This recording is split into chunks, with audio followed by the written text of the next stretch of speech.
ನನಗೆ ಮೆಸೇಜ್ ಮಾಡೋ ಹಲವರಲ್ಲಿ ಕೆಲವರು ಈ ಮಾತನ್ನು ಕೇಳ್ತಾರೆ, ಸರ್ ನಿಮ್ಮ ವಿಡಿಯೋಗಳನ್ನ ನೋಡ್ತಾ ಇದ್ದರೆ ನೀವು ಮಾಡ್ತಾ ಇರೋ ಕೆಲಸಗಳೆಲ್ಲ ದೊಡ್ಡ ದೊಡ್ಡ ಬಿಲ್ಡಿಂಗ್ಗಳು, ಹಾಗೆ ಬಜೆಟ್ ಕೂಡ ಜಾಸ್ತಿ ಇರುತ್ತೆ ಅನಿಸುತ್ತೆ ಅಂತ.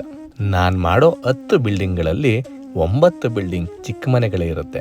ಒಂದು ಬಿಲ್ಡಿಂಗ್ ಬಹುಶಃ ದೊಡ್ಡದಿರ್ಬೋದು. ಮನೆ ಚಿಕ್ಕದೇ ಇರಲಿ ಅಥವಾ ಬಜೆಟ್ ಕಡಿಮೆನೇ ಇರಲಿ, ನಮ್ಮ ಆಸೆಗಳಿಗೆ ಎಂದಿಗೂ ಕೊನೆ ಇರೋದಿಲ್ಲ. ಹಾಗಾಗಿ ಮಧ್ಯಮ ವರ್ಗದ ಜನರಿಗೂ ಕೂಡ ಅವ್ರ ಮನೆ ಇಂಟೀರಿಯರ್ ಒಂದು ವಿಭಿನ್ನವಾಗಿ ವಿಶೇಷವಾಗಿ ಕಾಣಿಸೋ ರೀತಿಯಾಗಿ ಮಾಡೋ ಕಲ್ಪನೆಯೊಂದಿಗೆ ನನ್ನ MK ಇಂಟೀರಿಯರ್ಸ್ ಶುರುವಾಗಿದ್ದು. ಇಲ್ಲಿ ಬಡವರ ಮನೆ ಅಥವಾ ಶ್ರೀಮಂತರ ಮನೆ ಅನ್ನೋ ಭೇದ ಭಾವ ಇಲ್ಲ. ಇಂತಿಷ್ಟೇ ಆಗುತ್ತೆ ಅನ್ನೋ ಹಣದ ಲೆಕ್ಕಾಚಾರ ಕೂಡ ಇರೋದಿಲ್ಲ.